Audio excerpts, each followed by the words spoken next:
everybody, Catherine here. Well, it's officially official. I am no longer a San Clemente, California resident. I moved into this thing a couple of days ago, actually on May 1st, and I've spent 2 nights in it so far. It's been awesome. I am adjusting very well and just kind of getting to learn the ins and outs of the rig. And I wanted to kind of stay close to home for one thing, just to sort of acclimate to this lifestyle a little bit without going too far, and also just to make sure that everything in the rig is working properly in case I needed to take it to my local RV place to have them look at anything before I officially hit the road. So I thought now would be a great time to give you guys a tour and just show you the features of the camper. It's got some cool features and I thought I'd share them with you.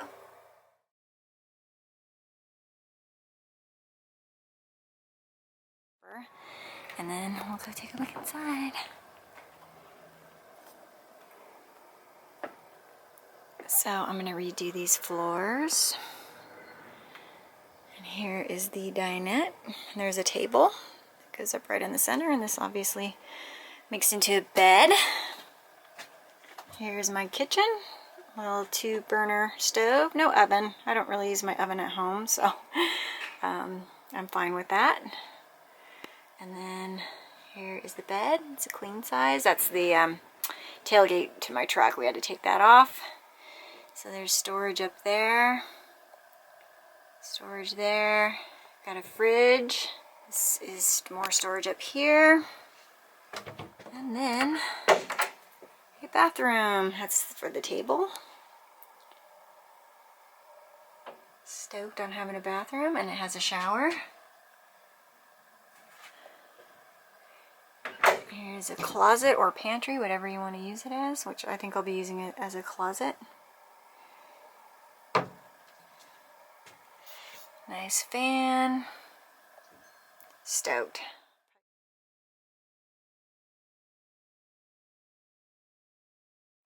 As I come in the door here, first of all, you can see the floor, and I replaced that. It used to be, as you saw in the before video, kind of a very 90s laminate flooring, and I replaced it with this vinyl wood flooring, and I also painted underneath the dinette this red color. Added some homemade touches with some pictures and hanging my hat.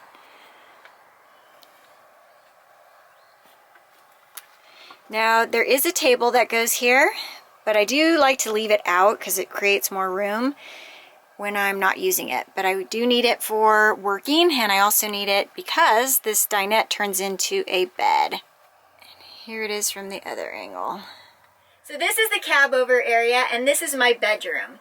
I replaced the mattress that was in here with a queen size bed. It's really comfy. And on either side I have these storage units that fit all of my clothing. They're pretty full right now. I have a feeling that I'm going to wind up getting rid of more clothes down the road. It's been a difficult process downsizing, so I did the best I could, but I think I can do better. So I'll wind up getting rid of some things, I think, down the road. Right in front of my bedroom is my refrigerator.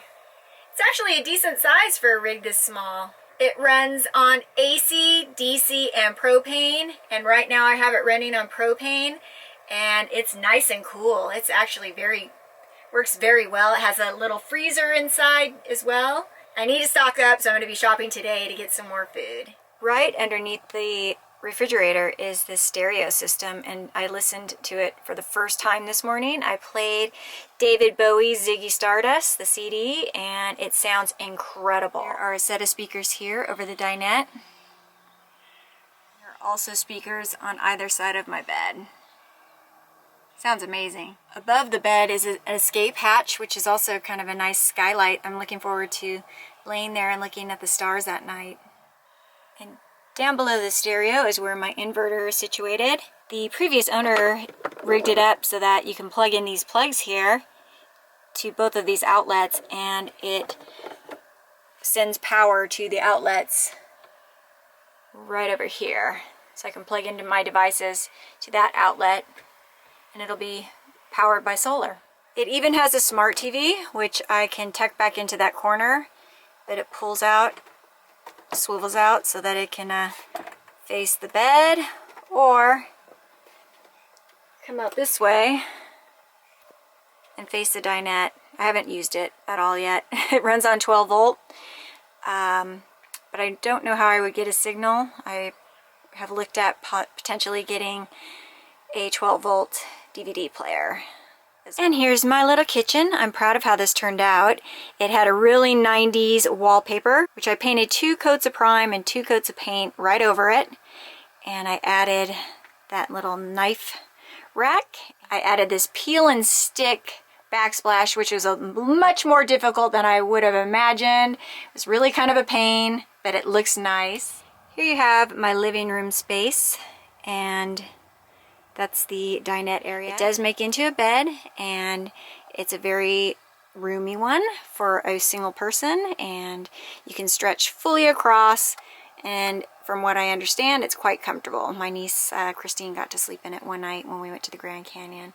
This is one of my favorite photos I've taken, and that is a grizzly in the Wind River area of Wyoming. And we caught her 2 days in a row, and the second day it happened to snow. And man, I just love this shot. Okay, just on the other side of the dinette is the bathroom. And it's a toilet and shower, one piece combined. It's actually more roomy than I would have imagined, but it is pretty tight, pretty tight. It has a nice little skylight. Here's the shower. And I just hung those racks. They are command strip racks, so I didn't have to drill any holes into the walls for my shampoos and products and my soap. In addition to that, I wanted to share with you why I specifically chose this type of rig. I did a lot of research. I looked at vans, I looked at Class Bs, but I specifically wanted a vehicle that could get me to remote backcountry trailheads. And that is why I chose a 4x4 truck with the slide-in truck camper. If you've done any backpacking and hiking in backcountry areas, you know that sometimes those trailheads are many miles into the backcountry before you can even start hiking. And I know that Class Bs and a lot of the vans are too low clearance, and they wouldn't get me into the areas that I want to get into. That was the #1 reason. And in looking at van conversions, they are so expensive. I mean, you have to pay for the van, and then you have to do the build out if you want it to be exactly what you want it to be, and it can get upwards to $65,000, $70,000. I was able to purchase the truck and the camper. It did cost me more than I originally wanted to pay, but just under $20,000, and that includes tax and license. You do not have to register the camper. The other thing that was very important to me is that I have a bathroom. I wanted a bathroom, I wanted a toilet, I wanted a shower.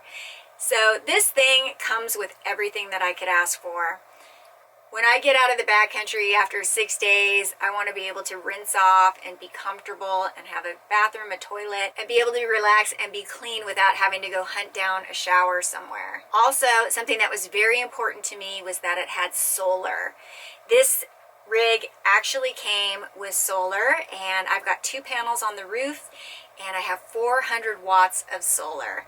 So far, it's been excellent. I have not needed for power whatsoever. It charges fully during the day, and I've been able to keep my devices charged. This rig was pretty much just set up and ready for me to move into. However, I did do a little bit of remodeling to make it my own, and I think it turned out great. I wanted to give it kind of a cabin vibe, and it feels very homey to me. I feel very comfortable in here, and you know, probably other than a few other little touches I may do, it's home. Here's a tour of the outside. The camper is a 2000 Lance, and the truck is a 2002 Chevy Silverado 2500HD Duramax Diesel.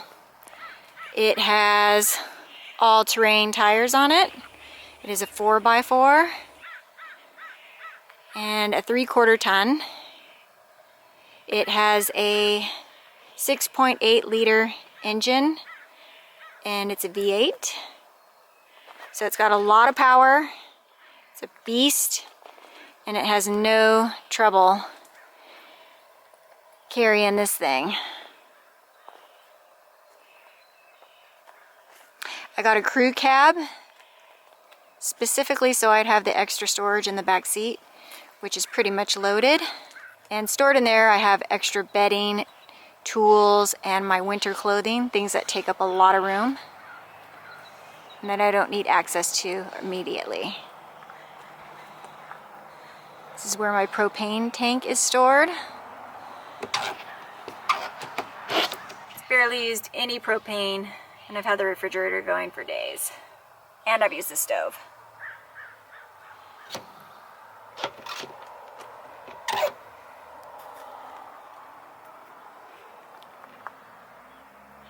Got 2 extra storage compartments on either side as well. Don't have anything stored in there yet.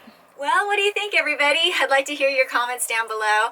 I wanted to share kind of a cool story with you. When I got here to this campground, I had neighbors on either side of me, and I had a couple in an RV just to my left, and they happened to be out walking their dogs when I was kind of fooling around with my portable generator, and I had a question, and I could tell that they were probably seasoned RV people. So I said, "Excuse me, you look like seasoned RV people. Can you answer a question for me?"